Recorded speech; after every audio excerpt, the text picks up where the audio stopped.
All right, I was born in Rome and raised in many different places. I was lucky enough to travel a lot during my childhood, especially, and every trip left a strong food memory in my brain, and that's what still inspires me today.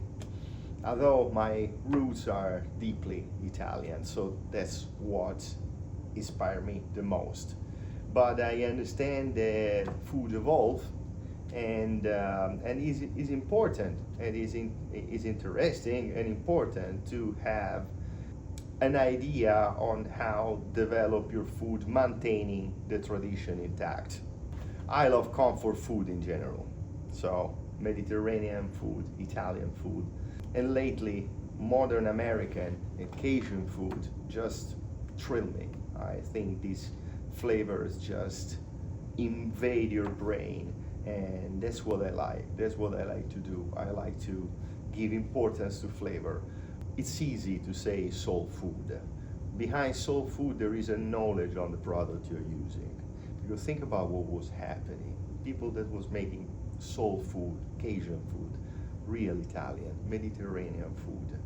Of course, they had prime element to start from, but these elements were just few, were not a lot. So they had exactly to know how to treat every single ingredient. And that's what excites me, to understand exactly what an ingredient need to bring the best out of it. I grew up surrounded by good food since I was a kid in a normal Italian kitchen. And this passion bring me to eventually go to formal instruction at Northampton Community College when I moved here in America, Pennsylvania. Before here, I ran and I operate a fresh eggs pasta factory for 10 years in Northern Europe, Estonia, which is first country after Finland in the other side of the sea. That has been a great experience. 10 years of school, of management school, how to run your own business, how to take your own responsibility, and how to gamble, how to risk and when to risk. One thing that is extremely interesting when you have your own pasta factory, that of course you have to have a foundation how to make it at home, how you make it with your nonna, with your grandmother, how to make it with your family. But then running a factory, running a business around pasta is completely different, because you have to think about safety, you have to think about shelf life, you have to think about security for customers, and these are all elements that comes together and that give the warranty that what you're doing is safe at the end.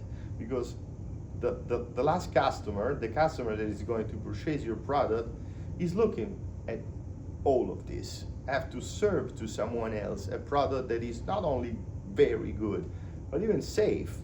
And so I passed through different steps of preservation system, all according to the international normative that are serve safe and ASAP. And it's been really interesting. Yeah, but today we are talking about another story. We are talking about the Mellow Kitchen. That's my new adventure. Pretty new. This is the third year in business. And it's a beautiful story. And like every beautiful story, it started very small. Certified, serve safe, insured, everything, but not open to the public. So you can keep it a little bit more standard without being too much fancy, and who knows what happens tomorrow. That's the way that we start. Very small, very little, with a lot of hope and a lot of work. Every single cent I had available has been managed at the best I could, and that's made me very proud. I think that this is maybe my point of view, but starting without a large investment and inventing every step and being able to optimize every single passage makes you very proud.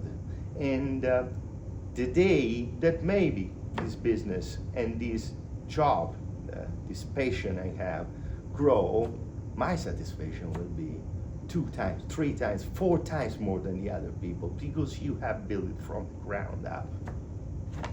Days begin early with grocery store, before the sauces start simmering, before pasta start be shaped, and before every meal is assembled to reach next door or a table miles away, because that's how our job works. The dream is not a dining room. It's not a skyline or a spotlight, but a table that is waiting next door or 25 miles away. At the Mellow Kitchen, every ingredient is chosen with intention. Either is it for a catering, a group of friends that gather and want to have a catering, or for a private meal, for a private chef experience, or for an everyday home meal delivery system. There's no difference. The care and the attention we take is the same. And of course, food is a responsibility, because somewhere, someone, kids or grandmother is waiting to have my food. So of course, it's a responsibility. And is the care, is the cleanness, is the spotless, are the passage, is to avoid cross-contamination. I'm carefully every day to all of these things. Of course, there must be someone that care about it. And people that buy my food is already a form of trust, because this food travel. So the fact that it travel, it involves even more responsibility. Now I'm making it dramatic, but it's easy. We don't take shortcuts. There's no mystery sauces. There's no rivers of heavy cream to cover mistake and make it one size fit it all. It's food made with caution and with patience and with brain and with respect. We're missing respect these days, and that's why I like it. So speaking about kids, let me tell you this. One of the best compliments I receive is this customer that goes, Andrea, you know that I always buy your food and I always use your food for my family. But a few days ago, I made some steamed broccoli for the kids, and they, of course, were big kids. Were not eating the steamed broccoli. And so he goes, why are you guys complaining? Andrea made it. Well, all right, it's good. And they start eating steamed broccoli. Can you believe it? That's something that stay with you. And another one is, hold on a second, that I get emotional. This is real. This is real. God, I'm Italian. I love it. I love it. And then there is this customer that told me, Andrea, I couldn't believe that I could find my nonna's flavors again. That's fantastic. Nonna's flavor is it's better than Thomas Keller. You know, what you want? Yeah, of course, yeah, it's like a yoga retreat on a barbecue with knives. So everybody's in your way. There is always someone in the middle, and there is always mess. The space is always not enough. But if you do it with purpose, if you do it with intention, all these things come second. And of course, there are friction. We know we are chefs, and that's why we don't cut short when we talk one with the other. But that's what we like. That's what we love to do. And we all know the difficult thing. But it's done with intention. That is the most important part. If it's done with respect and with intention, everything comes second. And that's how I like to figure what happened in a family when they have my food. Then happened that they heat up the food, they put plates on the table, they start eating. And then someone maybe smile without intention, and that's the bond. That's the moment that create a bond between me and these people. I think that's the moment.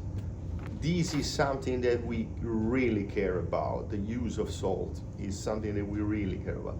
It's not something easy, because there are these days that your end just drop off a little bit more, but that's one of the staple of our kitchen. We try to keep the food a little bit less salt than the standard restaurant, because you're already in time to add some salt when you are at home. but you cannot go back from a super salty food, and then it's even healthier. All right, a little bit less salt is even healthier. Our food is tasteful, of course, but we try to achieve flavor by properly making sauce, properly making pasta, properly making protein, or I don't know, caramelize the mirepoix rather than invading a plate with salt. I am Roman, so I grow up with some stable. I have chicken with peppers that is outstanding, and we serve this on a kind of pasta that is called fregula, and it comes from Sardinia, and is a kind of couscous, but with the difference that this is roasted. So it's a roast couscous that is called fregula, and it's from Sardinia. So we do this chicken with peppers, Roman style, just like I love it, on a fregula that is seasoned with a mix of vegetable. I find that that's outstanding. And my cod, I don't call it Genovese, but that's how it is. Is a seared cod in a cherry tomato, burst cherry tomato, oil, olives, capers, and it's just fantastic. That's the way to eat cod. And we serve it on green beans, on roast green beans. And one thing you guys have to try are the braised cabbage and sausage ravioli. These are outstanding. It's a very old recipe. Nobody makes it anymore, and it's easy. It's braised cabbage and sausage, and it goes perfect with our staple and signature tomato sauce. We do that tomato sauce every day too as well, and we serve it with a fresh burrata, and it's just a celebration of carbs, dairy, and flavors. I love it. And all the homemade pasta, all the ravioli are hand-shaped. The lasagna sheet are hand-shaped. Cannelloni are everything is homemade. We do everything from scratches. Our meatballs are made each one individually. The stuffing for our ravioli, the pasta for our ravioli, our soup. We make continuously chicken stock because our soup are made with real chicken stock. Yeah, everything is made from scratches and with time. The Mellow Kitchen, where every flavor tells a story.